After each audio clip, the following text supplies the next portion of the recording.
Bismillahirrahmanirrahim. Assalamu alaikum, dear students. I hope all of you are fine at home, focusing on your studies and helping your mom. Today the topic of our study is functional groups. In our previous lecture, we have studied about definition of functional group and about some functional groups, but we will revise to a little extent. A functional group is defined as an atom or a group of atoms or a double bond or a triple bond whose presence imparts specific properties to a compound is called a functional group because they are the chemically functional parts of molecules. इसका meaning ये है कि हमारे जितने भी organic compounds हैं उनमें एक पार्ट क्या होगा, हाइड्रोकार्बन पार्ट, जिसमें कार्बन और हाइड्रोजन होंगी, उस पार्ट को हम कहते हैं एल्काइल पार्ट। और इसके अलावा एक ऐसा पार्ट होगा जो कि एक सिंगल एटम भी हो सकता है, एक से ज्यादा एटम्स भी हो सकते हैं, यानी कि ग्रुप ऑफ एटम्स हो सकता है, या फिर डबल बॉन्ड या फिर ट्रिपल बॉन्ड हो सकता है, कि उस कंपाउंड की प्रॉपर्टीज उस पार्ट की वजह से होंगी। जो वो पार्ट होगा उस कंपाउंड की वही प्रॉपर्टीज होंगी, बाकी पार्ट उसमें क्या होगा, एल्काइल पार्ट होगा। और एक पार्ट ऐसा होगा जो कि उसका फंक्शनल ग्रुप कहलाएगा और उस कंपाउंड की जो सारी प्रॉपर्टीज हैं वो उसी फंक्शनल ग्रुप की वजह से होंगी। अब ये है हमारे फंक्शनल ग्रुप्स का चार्ट। इसमें से हमने फंक्शनल ग्रुप्स जिनके बारे में हम पढ़ चुके हैं वो है alkane, alkene, alkyne, alkyl halides, alcohol, amine, imine and ethers. यहाँ तक हमने प्रीवियस लेक्चर में पढ़ लिया था। आज हम नेक्स्ट ग्रुप पे चलते हैं जो कि हमारा ऐसा फंक्शनल ग्रुप है इसमें एक पार्ट है C double bond O. C double bond O part है। सी डबल बॉन्ड ओ को हम कार्बोनिल ग्रुप भी कहते हैं। अब ये C double bond O next किन एटम्स के साथ अटैच है उसकी बेस पे इसके डिफरेंट नेम्स हैं। First one, when C double bond O group is attached on one side with hydrogen and this bond indicates that from this side this carbon is attached with alkyl part, hydrocarbon part. ये part इसको हम R से भी represent कर लेते हैं और इसको हम क्या कहते हैं, एल्काइल पार्ट। अब C double bond OH, this group is named as formal group and the class of compounds which have this group they are known as aldehydes or alkenyl। aldehydes are alkenyl। और इसकी जो example है that is acetaldehyde। 2 carbon aldehyde is known as acetaldehyde। देखिए इस compound में C double bond O और उसके साथ क्या अटैच है, H। इस ग्रुप को हम क्या कहते हैं, फॉर्मल ग्रुप। और इस साइड पे इसके साथ क्या अटैच है, मिथाइल ग्रुप। अब ये मिथाइल ग्रुप क्या है, यहाँ पर एल्काइल ग्रुप है। ये एल्काइल ग्रुप 1 कार्बन हो सकता है, 2 कार्बन, 3 कार्बन या लॉन्गेस्ट चेन भी हो सकती है। तो अब फॉर्मल ग्रुप हम कब कहेंगे, जब सी डबल बॉन्ड ओ के वन साइड पे हाइड्रोजन अटैच हो और दूसरी साइड पे आर ग्रुप अटैच है, तो इसको हम फॉर्मल ग्रुप कहेंगे, इस फंक्शनल ग्रुप को। और वो कंपाउंड्स जिनमें ये फॉर्मल ग्रुप प्रेजेंट होगा उनको हम कहेंगे एल्डिहाइड्स।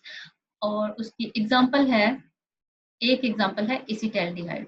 ठीक है, इससे हायर एल्डिहाइड्स भी हो सकते हैं। नेक्स्ट जो हमारा फंक्शनल ग्रुप है उसमें भी सी डबल बॉन्ड ओ यानी कार्बोनिल ग्रुप ही प्रेजेंट है, लेकिन कार्बोनिल ग्रुप के जब दोनों साइड पे आर ग्रुप प्रेजेंट हो, यानी इस साइड पे भी आर एल्काइल ग्रुप प्रेजेंट है और इस साइड पे भी आर एल्काइल ग्रुप प्रेजेंट है, तो नेम इसका कार्बोनिल ग्रुप ही होगा। इस फंक्शनल ग्रुप को हम कार्बोनिल ग्रुप कहेंगे। लेकिन वो क्लास ऑफ कंपाउंड्स जिनमें ये फंक्शनल ग्रुप प्रेजेंट है उनको हम कहते हैं कीटोन्स। Ketones are एल्केनोन। और इसकी सिंपलेस्ट एग्जांपल है एसीटोन। एसीटोन इसका कॉमन नेम है, इसको हम प्रोपेनोन भी कहते हैं क्योंकि इसमें टोटल 3 कार्बन है। आप देखिए ये C double bond O central part है, इसके इस साइड पे भी मिथाइल ग्रुप है और इसके इस साइड पे भी मिथाइल ग्रुप है। तो इस सी डबल बॉन्ड ओ के दोनों साइड्स पे एल्काइल ग्रुप प्रेजेंट हैं। तो जब भी सी डबल बॉन्ड ओ के दोनों साइड्स पे एल्काइल ग्रुप्स प्रेजेंट होंगे तो हम इसको कहेंगे कार्बोनिल ग्रुप। और वो क्लास ऑफ कंपाउंड्स जिनमें ये ग्रुप प्रेजेंट होगा उनको हम कहेंगे कीटोन्स। अब नेक्स्ट फंक्शनल ग्रुप, उसमें भी सी डबल बॉन्ड ओ यानी carbonyl group central atom present है और उसके साथ OH ग्रुप अटैच है। ठीक है, ये कार्बोनिल ग्रुप है और ये OH ग्रुप। OH ग्रुप को हम कहते हैं हाइड्रोक्सिल ग्रुप। ठीक है, जब अल्कोहल्स में पीछे आपने पढ़ा था ये टाइप था, तो इसको हम OH ग्रुप को हम क्या कहते हैं, हाइड्रोक्सिल ग्रुप। लेकिन अब यहाँ पर हाइड्रोक्सिल ग्रुप अकेला नहीं है और कार्बोनिल ग्रुप भी अकेला नहीं है, कार्बोनिल ग्रुप के साथ हाइड्रोक्सिल ग्रुप है। तो अब इस फंक्शनल ग्रुप को नेम देते हैं हम carboxyl group. Carb from carbonyl and oxyl from hydroxyl group. तो इन दोनों नामों को कंबाइन करके इसका नाम बनाया गया है कार्बोक्सिल ग्रुप। और वो कंपाउंड्स जिनमें ये कार्बोक्सिल ग्रुप प्रेजेंट हो, यानी C डबल बॉन्ड O के साथ OH प्रेजेंट हो वन साइड पे और सेकंड साइड पे उसके साथ R ग्रुप है। अंडरस्टूड है कि यहाँ पे कौन सा ग्रुप है, R ग्रुप, एल्काइल ग्रुप। इन कंपाउंड्स को हम कहते हैं कार्बोक्सिलिक एसिड्स। कार्बोक्सिलिक एसिड्स, वो कंपाउंड जिनमें कार्बोक्सिल ग्रुप प्रेजेंट होगा वो कार्बोक्सिलिक एसिड्स कहलाएंगे।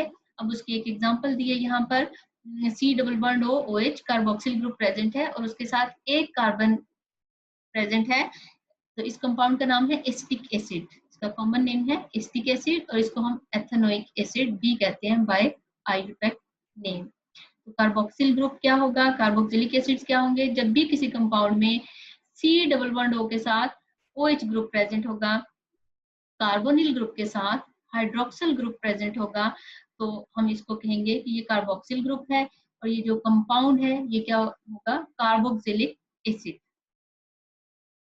अब नेक्स्ट ये जो हमारे कार्बोक्सिलिक एसिड्स हैं इनके फर्दर कुछ डेरिवेटिव्स हैं, यानी ऐसे फंक्शनल ग्रुप्स हैं कि हम कार्बोक्सिल ग्रुप से इस OH को रिमूव करके इसकी जगह पर कोई नया ग्रुप लगा देंगे, वो एक नया कंपाउंड बन जाएगा और क्योंकि हमने उसको एसिड से ही ड्राइव किया इसलिए हम उसको एसिड डेरिवेटिव कहते हैं।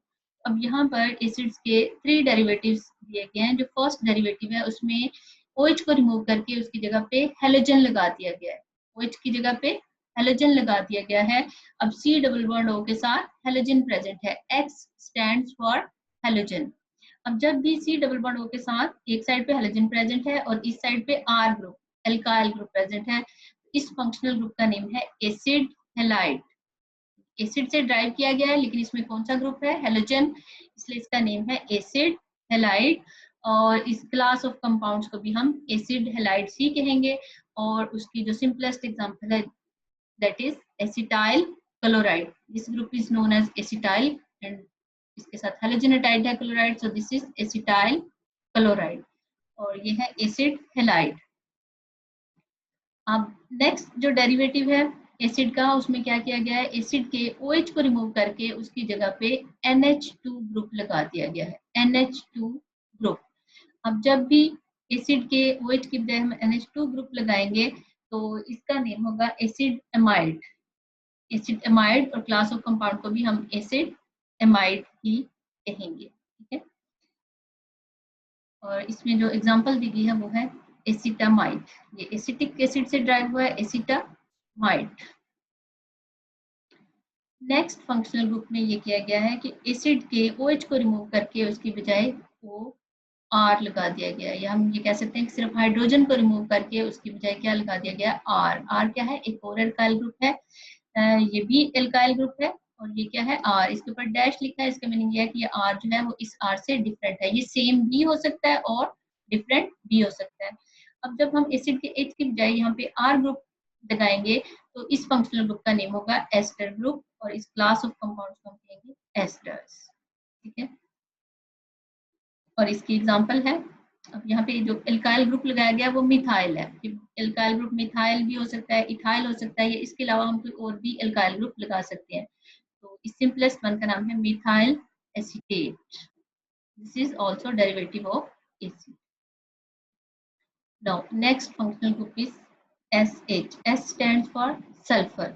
अब जब भी हाइड्रोकार्बन चेन के साथ SH अटैच हो, हाइड्रोकार्बन चेन के साथ SH अटैच हो, तो इस कंपाउंड का या इस फंक्शनल ग्रुप का नेम है मरकेप्टो और इसको हम कहेंगे थायो अल्कोहल और थायोल।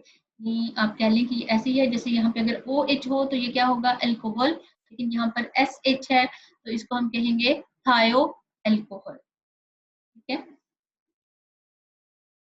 हमारे पास जो नेक्स्ट फंक्शनल ग्रुप है उसमें कार्बन चेन के साथ, हाइड्रोकार्बन पार्ट के साथ ग्रुप अटैच है C triple bond N। Students ये ट्रिपल बॉन्ड है, ठीक है, बाय मिस्टेक ये थोड़ा डार्क हो गया but this is C triple bond N। This is known as cyano group, और this functional group is known as cyano functional group, और वो ऑर्गेनिक कंपाउंड्स जिनमें ये ग्रुप प्रेजेंट होगा उनको हम कहेंगे साइनाइड्स, या फिर हम उनको नाइट्राइल्स भी कहते हैं। ठीक है, साइनाइड या फिर नाइट्राइल्स भी कहते हैं। अब नेक्स्ट ये जो हमारे पास इसकी एग्जांपल है एसीटोनाइट्राइल। नेक्स्ट फंक्शनल ग्रुप है हमारे पास कि जिसमें नाइट्रोजन के साथ एक साइड पे डबल बॉन्ड O और एक साइड पे सिंगल बॉन्ड O है। This functional group is known as nitro group and this class of compounds is known as nitro compounds. अब नेक्स्ट इसकी हमारे पास एग्जांपल है C6H5 stands for phenyl group. Phenyl group is obtained when we remove one hydrogen from benzene ring. So in this case, nitro group is attached with benzene ring and this is known as nitrobenzene. Now हमारे functional groups का chart यहाँ पे complete हुआ। अब हमारा जो next topic है that is hybridization.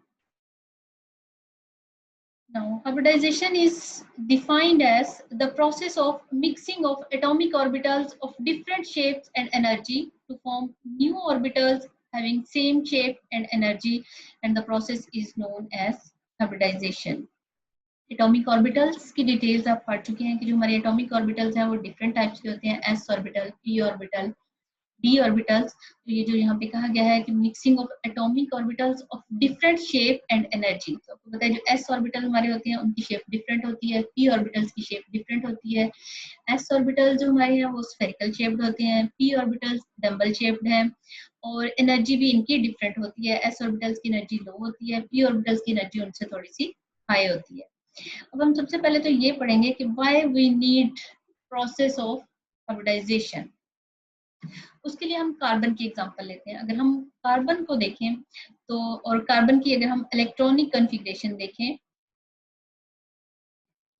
Carbon का एटॉमिक नंबर 6 है और उसके फर्स्ट शेल में 2 इलेक्ट्रॉन्स हैं, 1s2, then 2s2, then 2px1, then 2py1 and 2pz is empty, उसमें कोई इलेक्ट्रॉन नहीं है।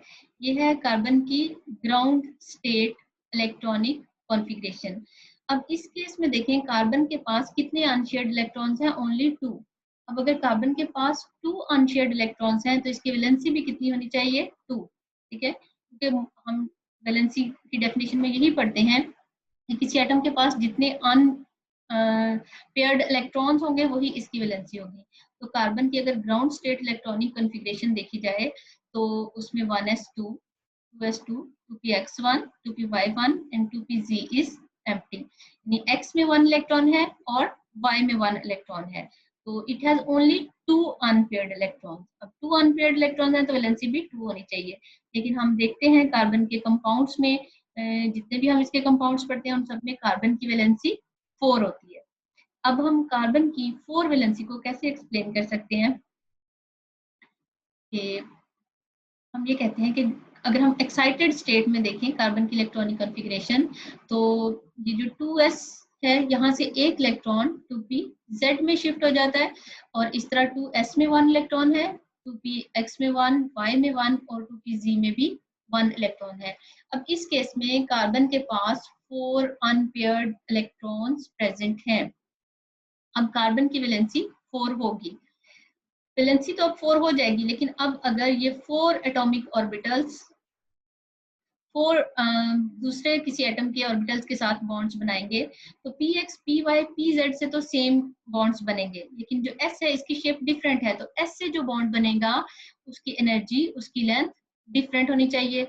लेकिन अगर हम मीथेन का मॉलिक्यूल देखें तो उसमें कार्बन के चारों हाइड्रोजन्स के साथ जो बॉन्ड्स हैं उन सब की बॉन्ड लेंथ सेम है, उनकी बॉन्ड एनर्जी भी सेम है। तो इस प्रोसेस को हम कैसे एक्सप्लेन कर सकते हैं? इस प्रोसेस को एक्सप्लेन करने के लिए हमें जरूरत पड़ती है हाइब्रिडाइजेशन की। इस प्रोसेस को एक्सप्लेन करने के लिए हमें हाइब्रिडाइजेशन की जरूरत पड़ती है। कि हाइब्रिडाइजेशन क्या है? Mixing of atomic orbitals of different shape and energy to form new orbitals which have same shape and same energy. So this 1s of carbon, 2s of carbon and these three 2p orbitals, px, py, and pz, they overlap with one another before formation of bonds. The process of hybridization always occurs before formation of bonds. तो जब ये चारों overlap करेंगे, 4 atomic orbitals overlap करेंगे, तो 4 new orbitals form होंगे जिनकी shape भी सेम होगी और एनर्जी भी सेम होगी. फिर वो 4 ऑर्बिटल जब हाइड्रोजन के साथ बॉन्ड्स बनाएंगे तो वो चारों ऑर्बिटल्स भी सेम होंगे. And this hybridization of carbon is of different types. This may be sp3, sp2, and sp hybridization. It depends upon that to which number of how many numbers of atoms are attached with carbon. Carbon के साथ कितने atoms attach हैं उस पर depend करता है कि carbon की हाइब्रिडाइजेशन कौन सी होगी. अब फर्स्ट वन केस हम स्टडी करेंगे sp3 hybridization. Now whenever carbon atom is attached with 4 other atoms, its hybridization is sp3 hybridization. Now in sp3 hybridization, 1s and 3p orbitals, 1s and 3p orbitals overlap with one another and form 4 new orbitals which are known as sp3 hybrid orbitals. And these 4 sp3 hybrid orbitals which are formed by overlapping, they are degenerate. Degenerate means they have same shape and they have same energy. Degenerate means they have same energy. Okay. Now these 4 sp3 hybrid orbitals direct at an angle of 109.5. इसका meaning ये है कि 4 orbital जो है वो एक दूसरे से मैक्सिमम डिस्टेंस पे अरेंज होंगे और वो मैक्सिमम डिस्टेंस 4 ऑर्बिटल्स के लिए कब पॉसिबल है, जब वो एक दूसरे से 109.5 डिग्री एंगल पे प्रेजेंट हो. ये टेट्राहेड्रल ज्योमेट्री आप लोग इससे पहले भी पढ़ चुके हैं.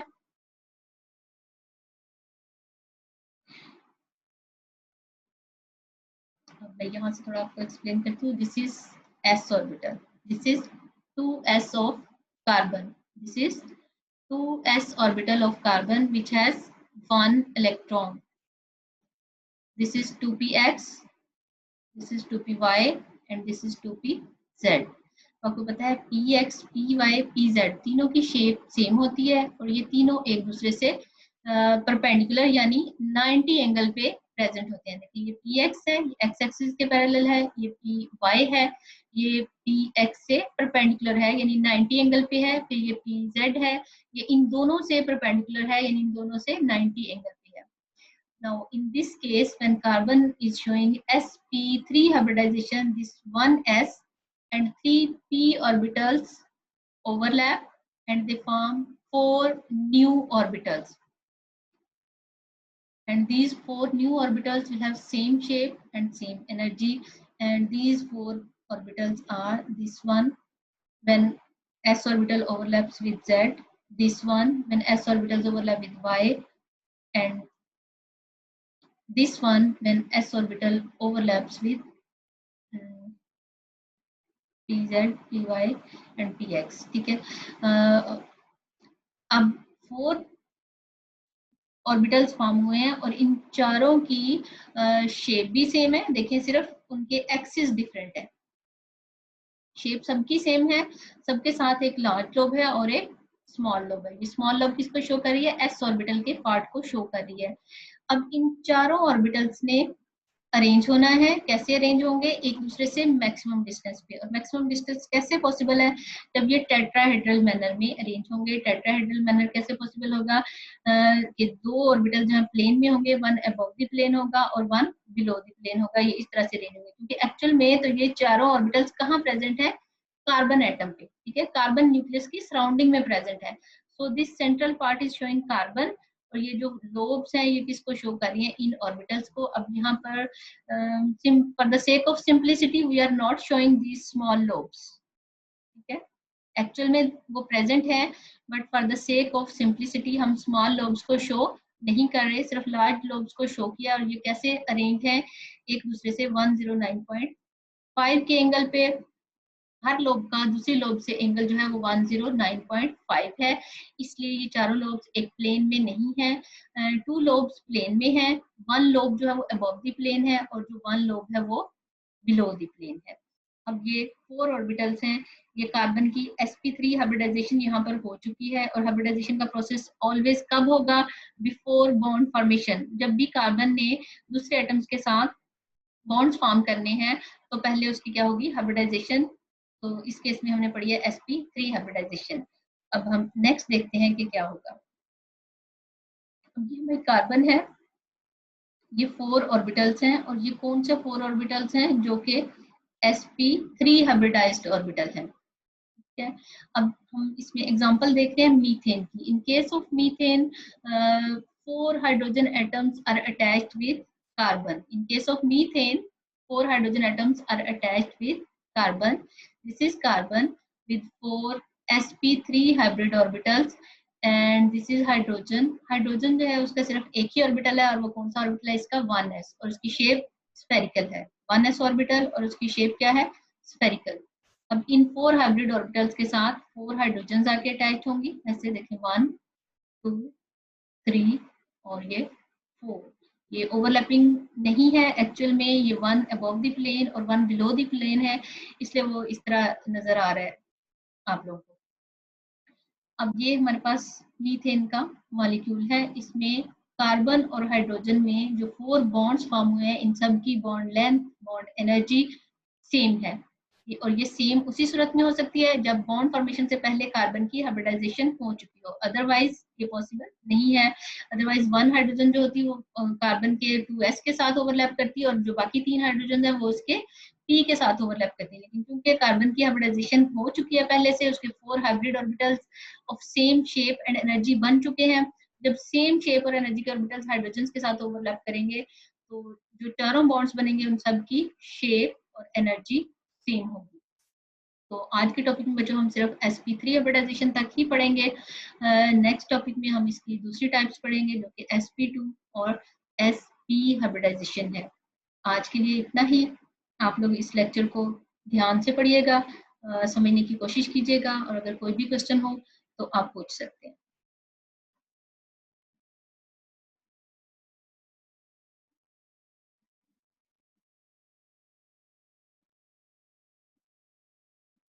अल्लाह हाफिज।